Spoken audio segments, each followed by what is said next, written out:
Welcome to this short overview of the Luxembourg Negative Emissions Tariff, or LNET. This is new legislation that's been introduced in the Luxembourg Parliament, or Chamber of Deputies, in November 2022.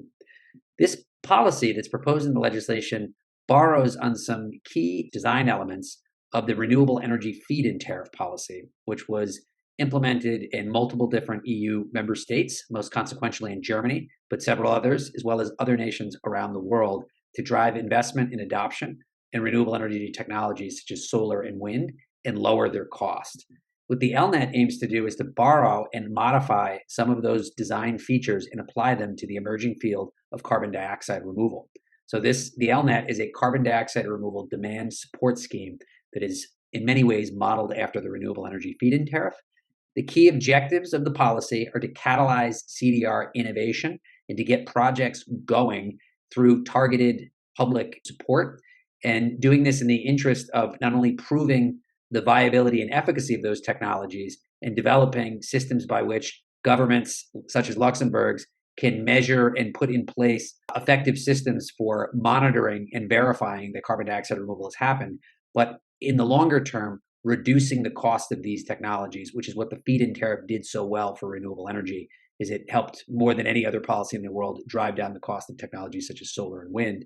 The others is to design this in such a way that it democratizes opportunities for different types of people and stakeholders to have ownership or to be able to invest in carbon dioxide removal projects rather than limiting it to a limited number of entities.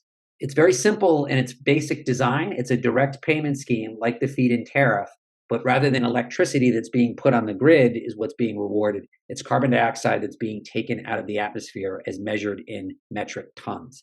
So under this system, projects that remove carbon dioxide from the atmosphere and either use it or store it are rewarded directly with a direct financial payment based on performance, based on how much carbon dioxide removal they remove and or store. A key element of the LNET, like the feed-in tariff, is that there's a fixed rate or tariff that a project will get for the carbon dioxide that it either removes from the air and or stores, and that contract that they engage in guarantees that they will receive that rate over a multi-year period. In this case, these are fixed 5-year terms.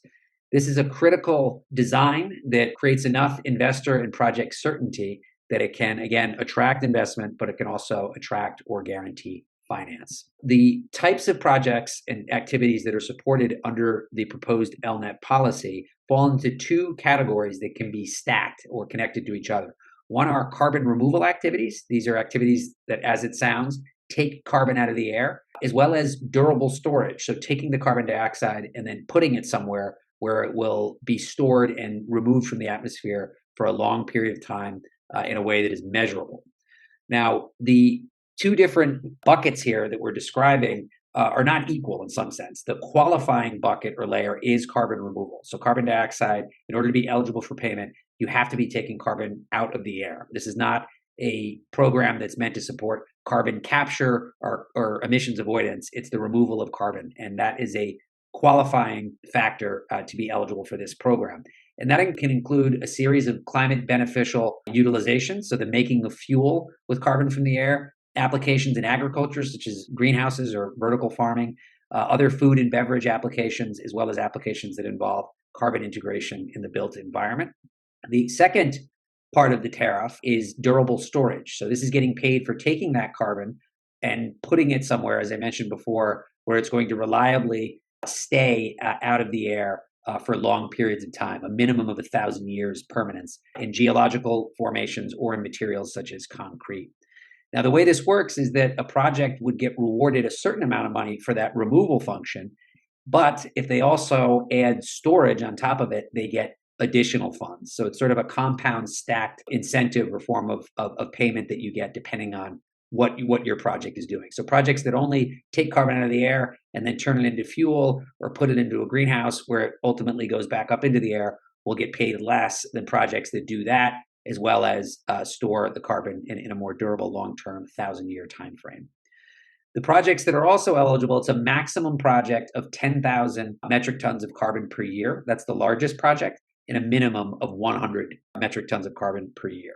Projects as well are eligible, both those that are domestic, that occur within Luxembourg, as well as international projects that are developed elsewhere with some caveats. Eligible international projects can only be removal and storage projects, so only projects that take carbon out of the air and put it somewhere durably, whereas domestic projects can cover both storage and removal projects as well as projects that only involve removal. So for the production of fuel, agricultural use, and other circular applications, as we call it.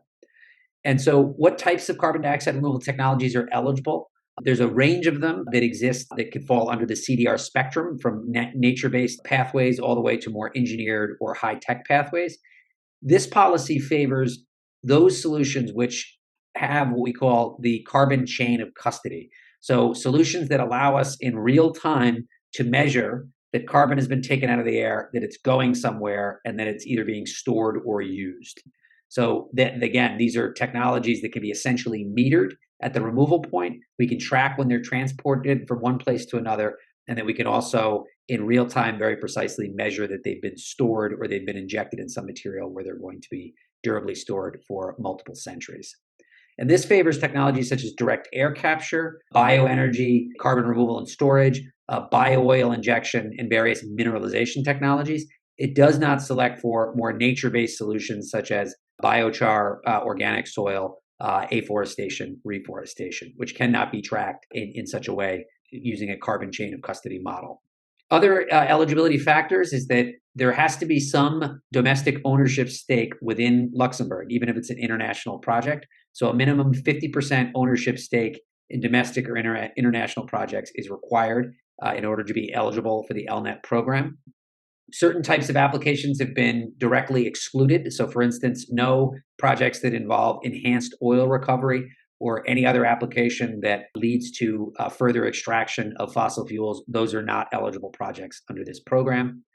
The program would be administered by the Minister of Environment, which would be taking guidance directly from guidelines that are included in the legislation. And it would also be compliant with emerging EU standards around carbon dioxide removal certification. Funding would be drawn from an existing climate innovation fund that has already been created in Luxembourg and is already quite undersubscribed. There tends to be a large amount of funds that are not utilized each year. So it would be drawn from a portion of that fund. And when that fund exhausts in any given year, the application period ends. So it's limited by monies that are available from that existing climate innovation fund.